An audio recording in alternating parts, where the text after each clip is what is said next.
ಟಿವಿ20 ಕನ್ನಡ ವಾಹಿನಿಗೆ ಸ್ವಾಗತ. ಸರ್ಕಾರದಿಂದ ಬಡವರಿಗೆ ನಿರ್ಗತಿಕರಿಗೆ ನೀಡುವ ಸಂಧ್ಯಾ ಸುರಕ್ಷಾ ವೃದ್ಧಾಪ್ಯ ಪಿಂಚಣಿಯಲ್ಲಿ ದುರುಪಯೋಗ ಆಗಿದೆ ಎಂದು ಗೋಕಾಕ ತಹಸೀಲ್ದಾರ್ ಮೇಲೆ ಲೋಕಾಯುಕ್ತರು ದಾಳಿ ಮಾಡಿದ್ದಾರೆ. ಗೋಕಾಕ ತಹಸೀಲ್ದಾರ್ ಕಚೇರಿಯಲ್ಲಿ ಪಿಂಚಣಿ ನೀಡುವಲ್ಲಿ ವ್ಯವಹಾರ ಆಗಿದೆ ಎಂದು ಸ್ಥಳೀಯ ವ್ಯಕ್ತಿಯೊಬ್ಬರು ಅನರ್ಹರಿಗೆ ಪಿಂಚಣಿ ನೀಡಿದ್ದಾರೆಂದು ಲೋಕಾಯುಕ್ತ ಕಚೇರಿಗೆ ತಿಳಿಸಿದರು.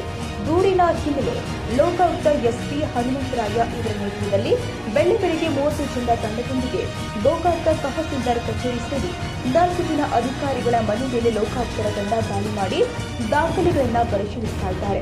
ಸುಮಾರು 30 ಜನ ಸಿಬ್ಬಂದಿಗಳ ಜೊತೆಯಲ್ಲಿ ಸೇರಿ 5 ತಂಡಗಳಾಗಿ 4 ಅಧಿಕಾರಿಗಳ ಮನೆ ಮೇಲೆ ದಾಳಿ ಮಾಡಿ ಪ್ರಕರಣಕ್ಕೆ ಸಂಬಂಧಿಸಿದ ದಾಖಲೆಗಳನ್ನು ಗೋಕಾಕ ತಹಸೀಲ್ದಾರ್ ಕಚೇರಿಯಲ್ಲಿ ತಹಸೀಲ್ದಾರ್ ಸೇರಿ ವಿವಿಧ ಶಾಖೆಯ ಅಧಿಕಾರಿಗಳ ಜೊತೆ ಕಚೇರಿಯಲ್ಲಿ ತಪಾಸಣೆ ಮಾಡ್ತಾ ಇದ್ದಾರೆ.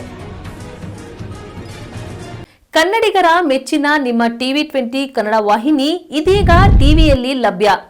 ಕರ್ನಾಟಕ ಮತ್ತು ದೇಶ ವಿದೇಶದ 360 ಡಿಗ್ರಿ ಸುದ್ದಿ ವಿವರವನ್ನ ಪಡೆಯುವುದಕ್ಕೆ ಟಿವಿ20 ವಾಹಿನಿಯನ್ನು ಲೈಕ್ ಮಾಡಿ, ವಿಡಿಯೋಗಳನ್ನು ಶೇರ್ ಮಾಡಿ, ಕಮೆಂಟ್ ಮಾಡಿ, ಸಬ್ಸ್ಕ್ರೈಬ್ ಮಾಡಿ.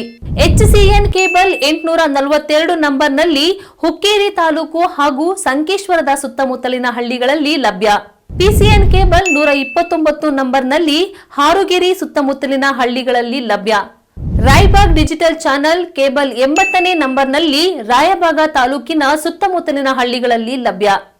UDCN ಕೇಬಲ್ ನೆಟ್ವರ್ಕ್ ಉಗಾರ ಸುತ್ತಮುತ್ತಲಿನ ಹಳ್ಳಿಗಳಲ್ಲಿ ನಿಮ್ಮ ಟಿವಿ20 ಕನ್ನಡ ವಾಹಿನಿಯೂ ಲಭ್ಯ.